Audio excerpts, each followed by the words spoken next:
We chose to do our topic on opioid-induced truncal rigidity. It is by Tony, Sean, Julian, Krishna, and Ethan. We chose this topic because opioid addiction is a massive problem in the United States today, and there are many people ranging from teenagers to elderly people who struggle with this addiction.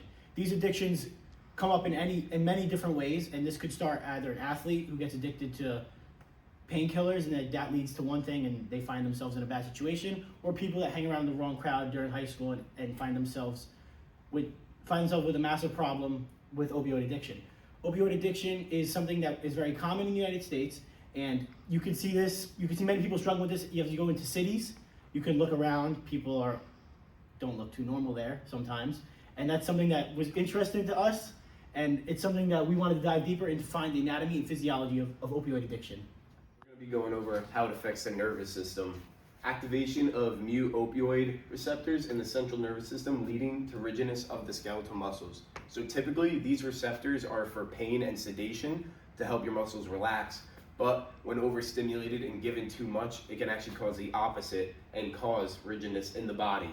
Now, also, it's easily able to cross through the blood-brain barrier through simple diffusion because of its lipophilic structure, much faster than some other foreign substances in the body. Also, it blocks our beloved sodium-potassium channels, inhibiting stimulus of motor neurons in the spinal cord, causing sustained muscular contraction. Now, if you'll come with me this way, we can kind of look at, here's our beloved sodium-potassium pump. We have our ATP down here, ready to let our sodium out, but it is being blocked by these receptors, so it is no longer able to open up. Moving on from the nervous system. Now we're looking at the musculoskeletal system and how it's affected during opioid-induced truncal rigidity. So at first, when you take a lot of opioids, your motor neurons are overstimulated, causing an influx of acetylcholine.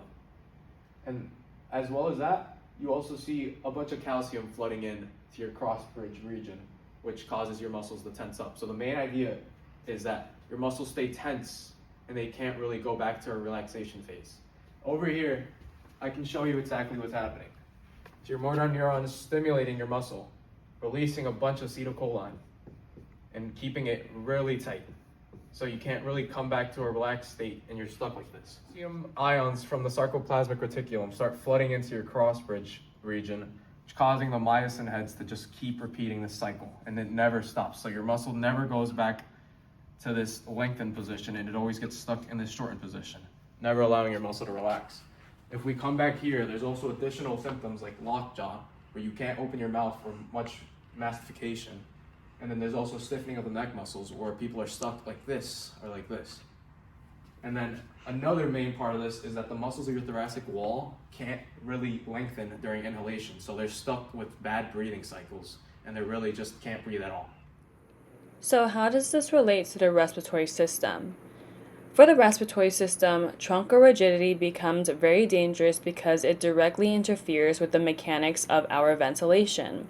When opioids like fentanyl cause extreme rigidity or thickness, hardness in the thoracic wall muscles, the ribcage can't expand normally when you inhale or take in oxygen. Since the diaphragm and intercostal muscles need the chest wall to move outward, this rigidity leads to very shallow or incomplete breaths. Because inhalation is restricted, less oxygen reaches the alveoli, which increases the risk of hypoxia, which is low levels of oxygen in your tissue. At the same time, carbon dioxide isn't able to diffuse out efficiently, so hypercapnia starts to develop CO2 as it builds into your lungs. On top of the chest wall rigidity, patients may also have lockjaw and stiffness in the neck. It can partially obstruct the upper airway and make it way more difficult to take in oxygen. Overall, the respiratory system becomes compromised at multiple points. Ventilation can be restricted because the chest can't expand fully. Gas exchange is reduced since oxygen entry and CO2 removal are limited, and the airway mechanics are altered due to muscle rigidity in the jaw and the neck. All this combined can rapidly lead to respiratory failure if the patient isn't treated efficiently, which is why truncal rigidity is considered a medical emergency. Lack of oxygen reaching the lungs also prevents proper oxygenation of the blood as it enters the cardiovascular system. Subsequently, This causes the heart rate to increase as it's placing more strain on the heart to pump out oxygen for blood. And as the blood leaves the alveoli, it goes down to the pulmonary veins into the left atrium, which is typically a pipeline for oxygen-rich blood to then be sent out to the rest of the body.